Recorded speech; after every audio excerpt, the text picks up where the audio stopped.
បាទជំរាបសួរបងប្អូនទាំងអស់គ្នាហើយសម្រាប់វីដេអូនេះខ្ញុំនឹងមាននៅកន្លឹះខ្លីមួយដែលបង្ហាញជូនអំពីmessage មួយដែលវា alert បាទ message មួយដែលវា alert ប្រាប់យើងថា please control alt delete to restart បាទបញ្ហាហ្នឹងគឺតែងតែកើតឡើងនៅពេលដែលម៉ាស៊ីនរបស់បងប្អូនclone បានន័យថាយើងទិញRAM ទិញ hard disk CPU ឬក៏ទិញ cache ផ្សេងៗហ្នឹងមកផ្គុំចូលគ្នាបាទហើយយើងផ្គុំចូលគ្នាហ្នឹងពេលខ្លះខ្សែយើងដោតចូលទៅវាអត់ស្គាល់ដោយសារវាអត់ទិញ boot ចេញពី Windows របស់យើងវាទៅទាញនៅត្រាយផ្សេងអញ្ចឹងទៅអូខេឥឡូវដើម្បីកុំឲ្យខាតពេលយូរខ្ញុំនឹងបង្ហាញជូនជាក់ស្ដែងតែម្ដងបាទ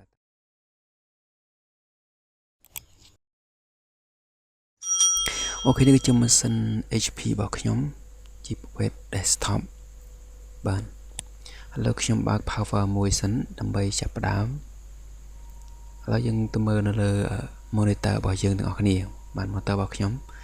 នេះឥឡូវវាកំពុងដំណើរការហើយអូខេនេះ message ដែលយើងឃើញគឺវាចេញបែបនេះអញ្ចឹងកាលណាតែចេញបែបនេះគឺយើងអាចដំណើរការម៉ាស៊ីនយើងបាននោះទេបាទ please control alt delete បាទអញ្ចឹងករណីនេះគឺតែងតែកើតជាប់មែនទែនសម្រាប់ម៉ាស៊ីនបងប្អូនហើយដើម្បីផ្ដាច់វាក៏ដូចជាបំបត្តិឲ្យចោលយើងខ្ញុំចុច control alt បូកជាមួយនឹង delete បាទខ្ញុំចុចពីរហ្នឹងដើម្បីចាក់ចេញពី message ហ្នឹងអូខេចាំមើលទាំងអស់គ្នាអូខេឥឡូវវាបាត់ហើយដោយសារខ្ញុំចុចមិញហើយខ្ញុំចុច F9 បាទ F9 ដោយសារម៉ាស៊ីនខ្ញុំជាប្រភេទ HP អញ្ចឹងខ្ញុំចុច F9 តែបើម៉ាស៊ីនបងប្អូនប្រភេទដែលប្រភេទអីផ្សេងៗហ្នឹងវាអាចខុសគ្នាតិចតួចទេបាទហើយនេះគឺជា device របស់ខ្ញុំដែលខ្ញុំមាននេះខ្ញុំមាន try ដល់ទៅ4បាទមើលទី1នេះទី1 2 3និងទី4អញ្ចឹងទៅបាទអញ្ចឹងនៅក្នុងនេះគឺខ្ញុំមាន try C មួយហើយនឹង try D try E try F ហ្នឹង3ទៀតបាទអូខេអញ្ចឹងខ្ញុំនឹងធ្វើការបញ្ឆោតមួយសិនបាទខ្ញុំនឹងយក try ខាងលើសិនដើម្បីបញ្ឆោតតើវាស្គាល់ឬក៏អត់អូខេឥឡូវខ្ញុំសាកចុចសិនតើវាស្គាល់ឬក៏អត់អូខេអញ្ចឹងចម្លើយគឺវាអត់ស្គាល់ទេគឺវានៅដដែលបាទអូខេឥឡូវខ្ញុំចុចម្ដងទៀតមកបាទ M9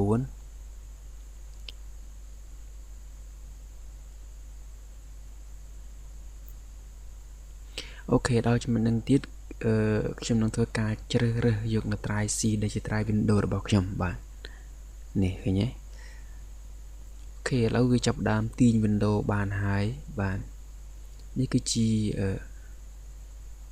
បៀបដោះស្រាយទី1បាទគេហៅ step 1ហ្នឹងអូខេនេះគឺម៉ាស៊ីនរបស់ខ្ញុំគឺដំណើរការធម្មតាទេវាអត់ជាបញ្ហាអីទេបាទនេះគឺជាគេថារបៀបទី1ដែលខ្ញុំបង្ហាញជូនបាទអូខេអញ្ចឹងខ្ញុំនឹងធ្វើការ set down វាចោលបន្ទាប់ពីខ្ញុំបង្ហាញរបៀបទី1រួចបាទហើយនេះគឺជា try C try D try F ហើយនិង try G របស់ខ្ញុំគឺខ្ញុំមាន3 try បូករួមទាំង try C មួយផងគឺវា4បាទ4 try អូខេឥឡូវខ្ញុំ set down វាចោលមួយមកខ្ញុំនឹងបង្ហាញរបៀបទី2បន្តទៀតអូខេ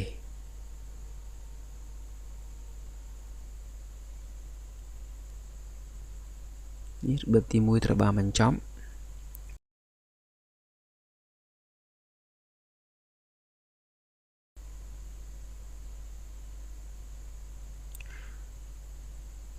អូខេឥឡូវខ្ញុំបង្ហាញនៅលើម៉ាស៊ីនម្ដងបាទឥឡូវយើងចាប់ផ្ដើមអនុវត្តនៅលើម៉ាស៊ីនឥឡូវខ្ញុំទាញម៉ាស៊ីនខ្ញុំចេញក្រៅសិនយើងនឹងធ្វើជាមួយនឹងគ្នាបាទជាមួយនឹង step ទី2មានរបៀបទី2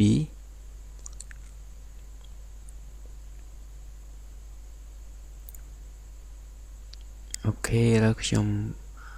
រៀបចំវាឲ្យស្រួលសិនអូខេ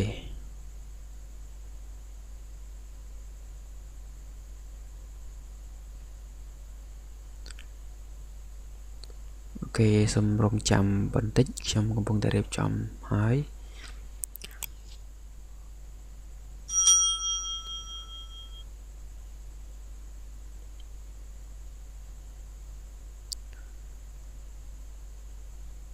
អូខេតោះចាប់ផ្ដើមជាមួយខ្ញុំតែម្ដង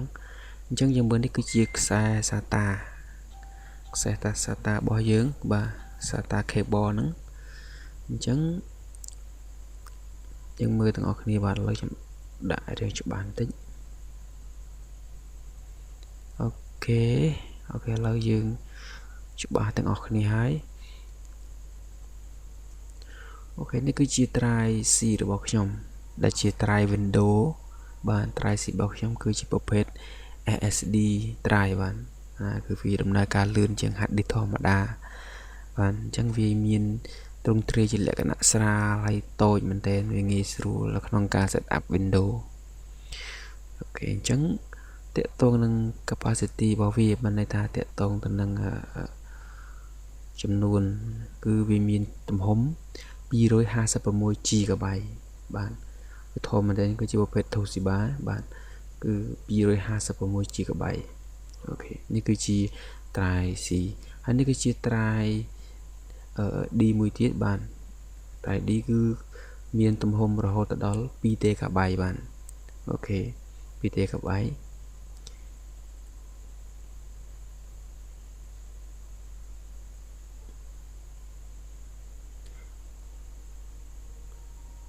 ហើយនេះគឺជា drive ទី2របស់ខ្ញុំ drive F បាទ drive F គឺមានទំហំ 2 TB ដូចគ្នាជាប្រភេទ hard disk Toshiba បាទអូខេហើយខាងក្រោមនេះទៀតគឺជា hard disk ទី3គឺជា drive F បាទសំទោស drive G បាទ drive G គឺមានទំហំ 2 TB ដូចគ្នាហើយជាប្រភេទhard disk Toshiba បាទអូខេអញ្ចឹងដំណោះស្រាយគឺយើងត្រូវមើលនៅលើ board សិនបាទមើល board របស់យើងមើលតើ board របស់យើងមានខ្សែប្រមាណខ្សែ SATA ប្រមាណអញ្ចឹងណាអញ្ចឹងនៅលើ board របស់យើងគឺយើងមានចំនួន4ខ្សែបាទដែលជាខ្សែ SATA គឺមានចំនួន4បាទអញ្ចឹងយើងមើលបាទតើ port របស់យើងសល់ប្រមាណ port ទៀតសម្រាប់ទំនេរអញ្ចឹងណាហើយនេះគឺជា drive C ដែលជាខ្សែ cable drive C របស់ខ្ញុំគឺដុតទៅនៅលើ board អញ្ចឹងខ្ញុំចាប់ផ្ដើមធ្វើការផ្លាស់ប្ដូរបើន័យថាខ្ញុំដកខ្សែ SATA នឹងចេញមកហើយខ្ញុំនឹងដកចូលទៅ port ផ្សេងបាទនេះគឺជារបៀបទី2ដែលខ្ញុំបង្ហាញបាទអញ្ចឹងដកចេញមកខ្ញុំដកចេញមកតែម្ដងមកបាទអូខេនេះឥឡូវខ្ញុំដកចេញក្រៅហើយនេះគឺជាប្រភេទ SATA cable គឺវាមានសន្តានបែបហ្នឹងរូបរាងបែបហ្នឹងបាទអូខេអញ្ចឹងយើងមើលទៅនេះគឺជារូបរាងរបស់វាបាទនេះកាន់អាគារបន្តិចមកដើម្បីកាន់តែច្បាស់អូខេបងប្អូនឃើញទាំងអស់គ្នាហើយខ្ញុំនឹងធ្វើការដកចូលទៅវិញហើយនេះគឺជា port ចាស់ហើយខ្ញុំនឹងដកផ្លាស់ទៅកាន់ port ថ្មីមួយទៀតបាទអូខេឥឡូវខ្ញុំដកចូល port ProQ នេះម្ដងបាទនេះ port នេះអូខេអញ្ចឹងយើងគាត់នៅដកខ្សែឲ្យដូរតែប៉ុណ្ណឹងរបៀបទី2បាទយើងដកនៅលើ board របស់យើងតែម្ដងឥឡូវយើងដកចូល port ថ្មីនេះខ្សែ drive C របស់ខ្ញុំនៅជា drive Windows ហ្នឹងអូខេអញ្ចឹងខ្ញុំចាប់ដើមធ្វើការបើកនៅប៊ូតុង power ថាតើវាស្គាល់ឬក៏អត់បាទខ្ញុំបើកតែម្ដងមកអូខេបើកហើយឥឡូវបងប្អូនមើលទៅកាន់ monitor តើវាចេញ Windows ឲ្យយើងដែរឬក៏អត់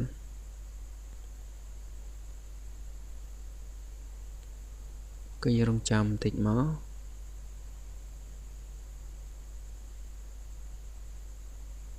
នេះអញ្ចឹង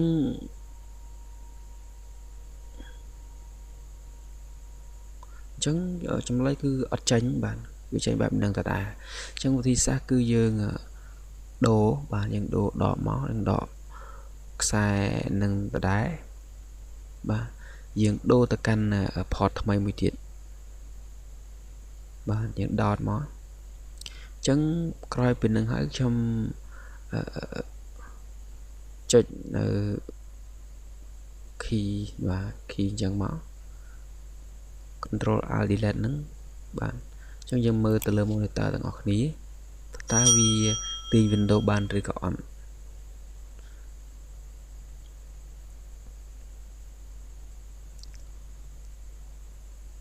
bạn trong lấy cứ nó tự chỉnh bạn nó tự chỉnh ta đá chẳng ở chỉ vài nhà tới dương trôi ta căn ở main board bảo dương ta đá mà nó bỏ những đọi chỉnh máu và những đọi chỉnh chẳng máu những đo từ lơ port xây mùi tiệt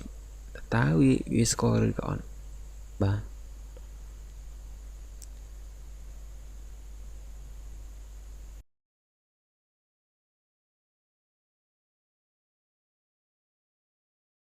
ok chẳng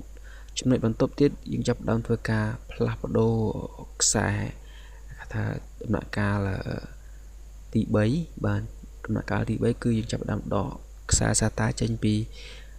trai dương tại mà đòn bạn cái lấy chấm đỏ bị trai xì hái những đỏ xe trai xì tránh bắn top mô tết dương plapado cho mùi nâng trai xê bạn đấy những đỏ cháy mói những đỏ trai thay cho và xâm tốt sai thực sai thay cho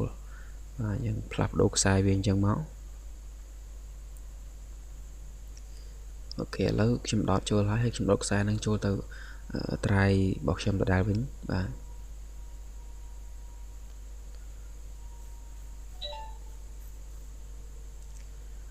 ok cho hái lấy chấm chọc đón thôi ca control đi lên máu ta vì tin Windows ban rồi gọn bạn ok trong chấm hái chân mưa tại can monitor tầng ngọc đi ta vì tin Windows ban đấy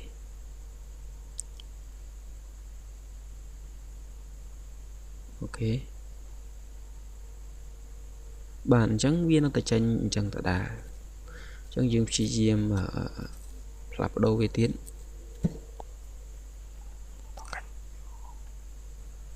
cái lúc trong đọt xa nâng tranh máu dân đô vì ấy cọc xa để mà đong ok chân trong đột xa po lương mà đón bạn trai đọ với trai bọt trong nắng trong đọi tránh bạn ok chân trong plau đô một sai thay một tiệt hai po lương mà đọt cho trai xì máu ok chân trong chơi khi ta đa máu cứ chơi control và bốc cho mũi áo hay bốc cho mũi đi lên mà ok lâu trong chơi để mà đón hay dân mơ từ lơ monitor là bao giờ bà đã biết ta cứ dừng ta bếp nâng bạn để xa ở HD dừng tràn ok bạn nó tự tránh cứ vui tranh message chẳng ta đại chẳng trong chi diêm plapado xa FC 1 tiệt bạn nè lớp chấm đỏ bị trai thằng mày 1 tiệt hái cứ xa po của home bạn ok lớp chấm đỏ po lương tránh nhạc chấm đỏ po của home trôi bạn cái lớp chấm đỏ ở xa po lương nâng trôi ta can trai bọc trong vĩnh cái lớp chấm chọc đam chơi ta móc pre control đi lên bạn chấm chạy hái và mưa ở cái này ok lâu dừng mưa ta can monitor ta vì chơi như gọi lực nâng ok dừng chăm mưa từng ở cái này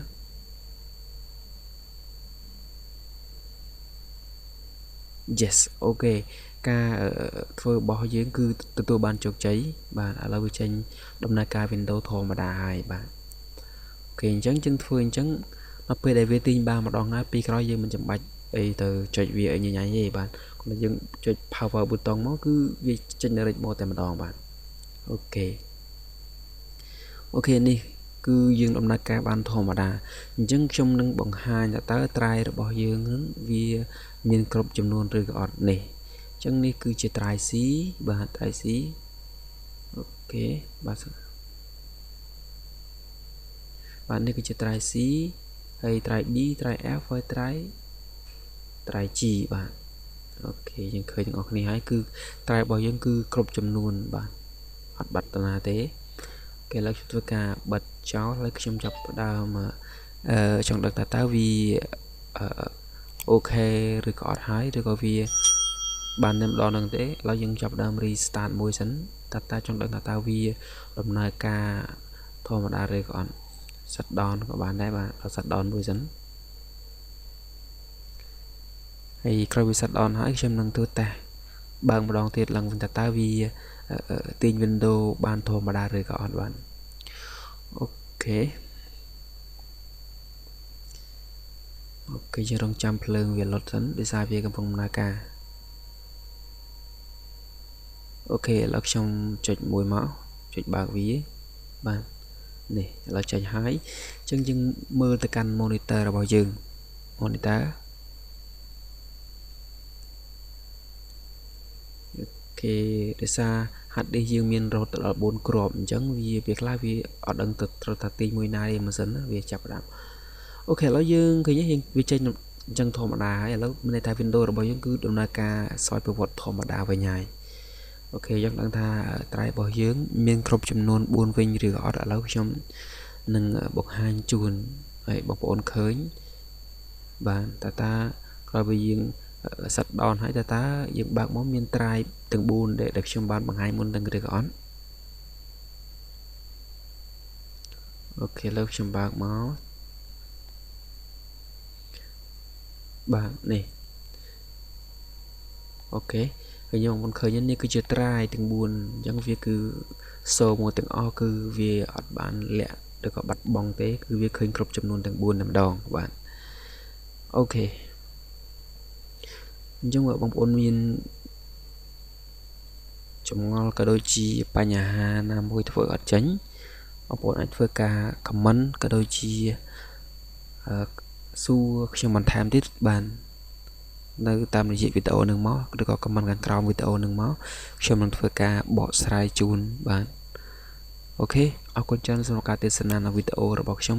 យើងនឹងជួបគ្នានៅវីដេអូថ្មីៗបន្តទៀតបាទសូមកុំភ្លេចជួយ subscribe ម្នាក់មួយផងអរគុណ